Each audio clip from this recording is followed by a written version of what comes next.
Sam, was this a bit surreal, just the emphatic nature of it all, and how quickly it went, and everything else? How do you describe? Yeah, it's I'm still kind of speechless. I can't actually believe that I've won this tournament, and I guess to go out there and play the way I did is obviously just an unbelievable feeling, and you always, hope and you want to be able to do that, but to actually do it is unbelievable. Yep. Sam, on behalf of Australia, congratulations, first of all. Thanks. You're up against quite a formidable opponent. What did you, or how did you rate your chances coming into today?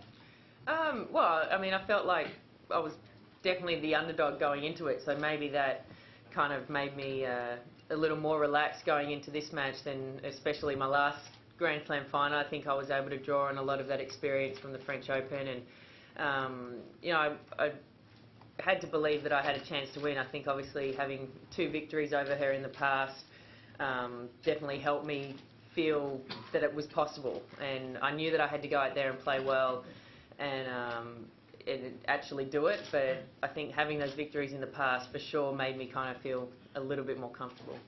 Sam, obviously the controversy of the call was a big moment in the match. So from your perspective, there's some latitude in the hindrance rule. Did you feel like she made the proper call? Well, I mean, everything happens so quickly out there, and you're trying to get to the ball and play every single shot, and I guess the rules of tennis are there for a reason, and she made the call that she felt was right. Did you feel it was a ball you could have possibly returned? Did you feel to me, I can't even totally remember the whole point. Like I said, everything happens out there so fast, and then the crowd and the noise and everything else, so I don't know.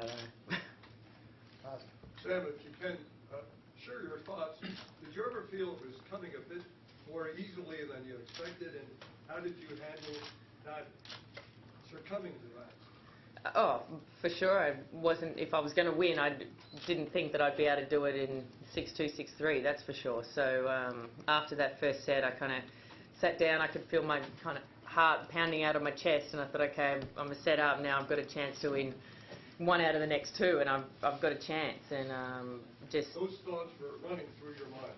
Yeah, on the change of ends, I just tried to. Just like a club player was thinking ahead. The things come into your mind. You can't control what comes into your mind, but I guess you can control what you do with those thoughts. And I just tried to keep playing each game, each point, and stick to my game plan, stick to my guns, and not leave anything to chance. And fortunately, I was able to do that from start to finish. When can you remember playing as complete a match and as good a match as you played today? I don't know.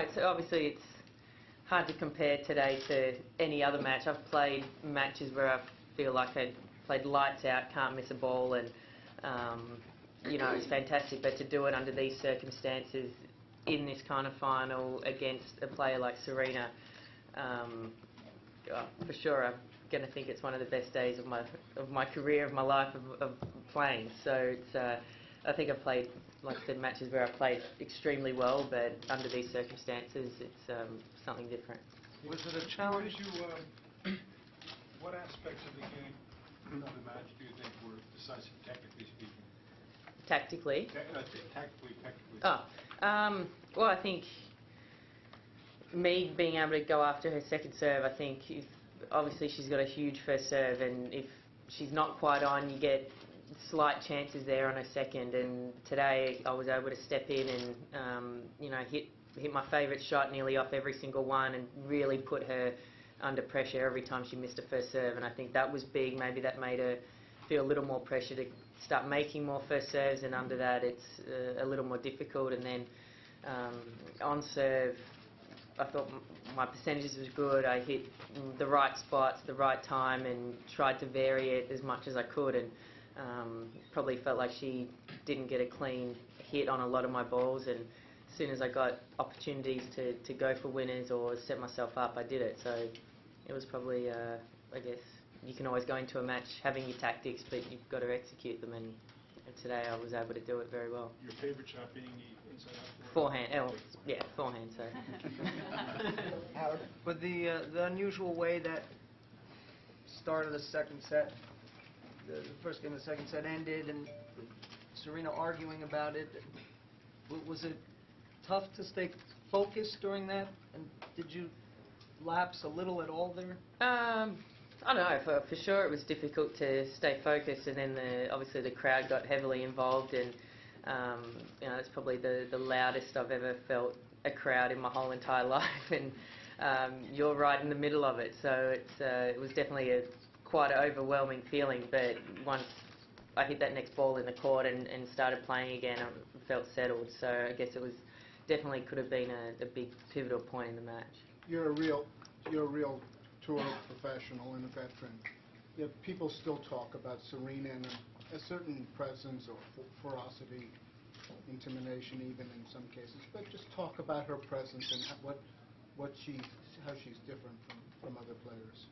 Oh, well, I mean, she's, I think, probably the best player of at least my generation of playing. And, I mean, not only is she big in stature and all that, she's got a huge game and obviously won so many titles, and that presence definitely comes out on the court. And I think for sure the first times you play someone like her, it's definitely intimidating, and she can clean people off the court. So I think having played her in the past, and like I said before, having victories against her, that you slowly start to get used to that, and it kind of becomes more irrelevant and becomes about the task at hand on that day, playing the match. But any player like her has got that kind of X factor out there. Sam, you said after beating Petrova in the epic in round 3 that you were so proud because you hadn't been known for your competitiveness on the court. You feel like you dispelled the doubts there or now? I don't know, maybe both, I guess, to be able to get through that match, but then to continue it on for another 4 matches. I think I've kind of surprised myself with how well I've been able to mentally stay focused on court and bounce back from the adversity during some matches and all that. So I think for me to be able to do that continuous days is it's something you always want to do, but now to actually do it here is really, really pleasing. Do you think this will dictate now what you did today, how you will play from now on? I hope it does. So I'd like to be able to continue this. So I guess time will tell, but for sure it will just reinstate that belief and confidence in myself, and hopefully this is the first day of a new beginning for me, I guess, as a player. How stoked are you to win your first slam and also break Australia's drought like that to have a chance in 10 years? It's unbelievable. I didn't start playing to break records or anything like that. My goal and dream since I started, I've said it before, was to win a Grand Slam, and now to actually do it, and it's unbelievable. And being an Australian with that great history, and now to break that drought is obviously very special. Sam, there was a time when your results in doubles were so good, you virtually were a doubles player, and then you rededicated yourself when you came back.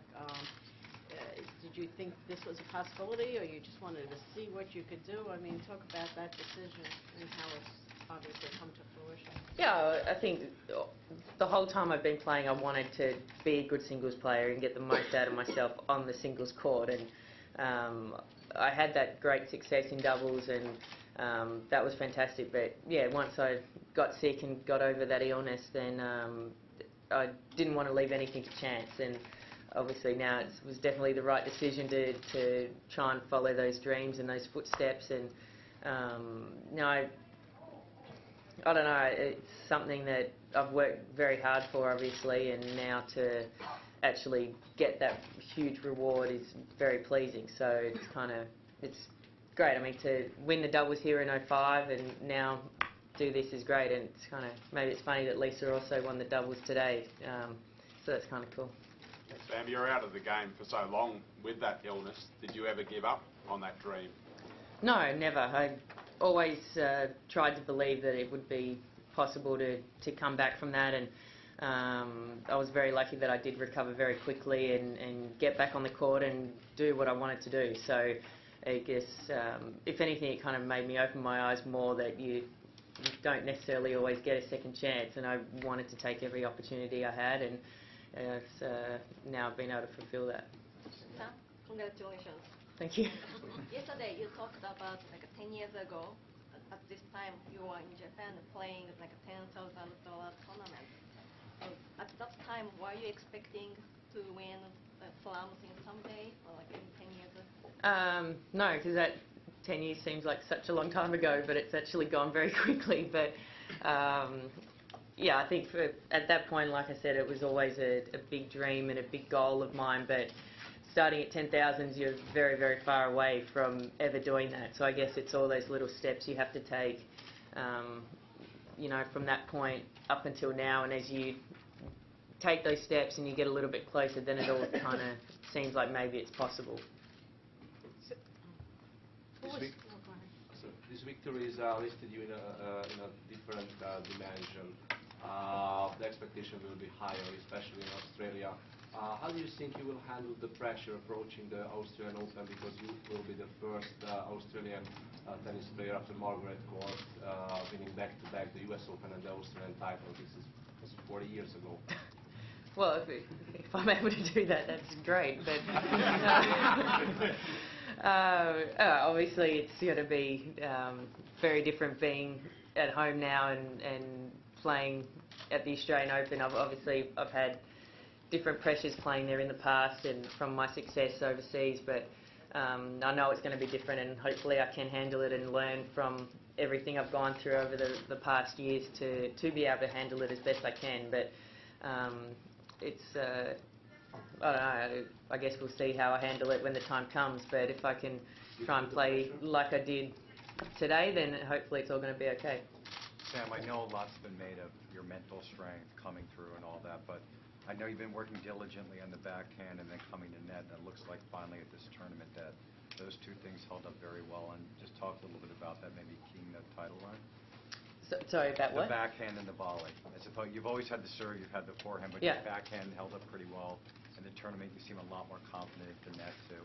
Yeah, I guess you've always got to work on all parts of your game, and I think you always want to work on your strengths and focus on those and build your game around that, but you can't have glaringly obvious weaknesses either. And I think I have put a lot of time into working on my backhand, feeling calm on it, and making sure that technique on that shot is just as good, hopefully, as the rest of my game. And I guess for it to hold up under pressure here at this tournament is obviously it's prove that all that hard work and doing it and the hours on the practice court, hating it and wanting to do something else is all worth it. So I guess it's all part of just becoming a more complete player, and to be the best and to do something else, you've got to almost have everything, and fortunately for me, I was able to do that today and throughout the 2 weeks.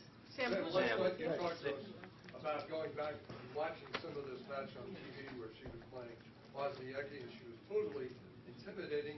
Did you watch it, and were you a bit daunted by it? To be honest, I didn't really see any of the match last night. I was doing my own cool-down stuff and getting back to the hotel, so I didn't really watch any of that, but I obviously knew she was in good form during this event and leading into the event. I played her in the final of Toronto, and you know, even if she hadn't played a tournament before the Grand Slam, you can never count her out. So I obviously knew she was playing well, but at the end of the day, I just tried to focus on my own game and take what I could to the court and hope that it was enough. Sam, Serena had quite a domineering run to the final, and for you, there was a lot of scratching, a lot of clawing, a lot of fighting to get there. As a result, you know, a lot of people were picking her to win just because she's been so domineering. Mm-hmm. But in a way, those hard battles that you had to go through, do you think that in a way you drew confidence from the fact that you've been able to have your back against the wall the way you have and fought and scratched and so forth? A, did that give you confidence? And B, if you could just kind of reflect back on not only today's match, but also on the tournament and Mm-hmm. what you've learned about yourself. Yeah, I think it's probably pretty rare that a player can go through and win a slam and, you know, not have to fight through any adversity or you know, being down in matches. So I think getting through that third round just proves to myself that you can never, you know, give up. And being a breakdown in that third set, all of a sudden that turns into winning the tournament. So it proves that, you know, if you hang in there hard enough and stay out on the court long enough, then you can turn things around. So, you know, I think my coach has told me in the past to try and win one of these. You might play a couple of really great matches, one really terrible, and maybe a couple in between, but as long as you get through those and you give yourself another chance to be on the court, that's really all that matters. And I guess going through that third round especially really proved that if you get through one, you always give yourself another opportunity. Were you thinking about that going into today's match? I mean, you know, you're up against such a formidable opponent. Was that something that you were drawing upon? I guess I was, you know, I felt like I believed I had a chance, but I knew that I had to play well to try and win.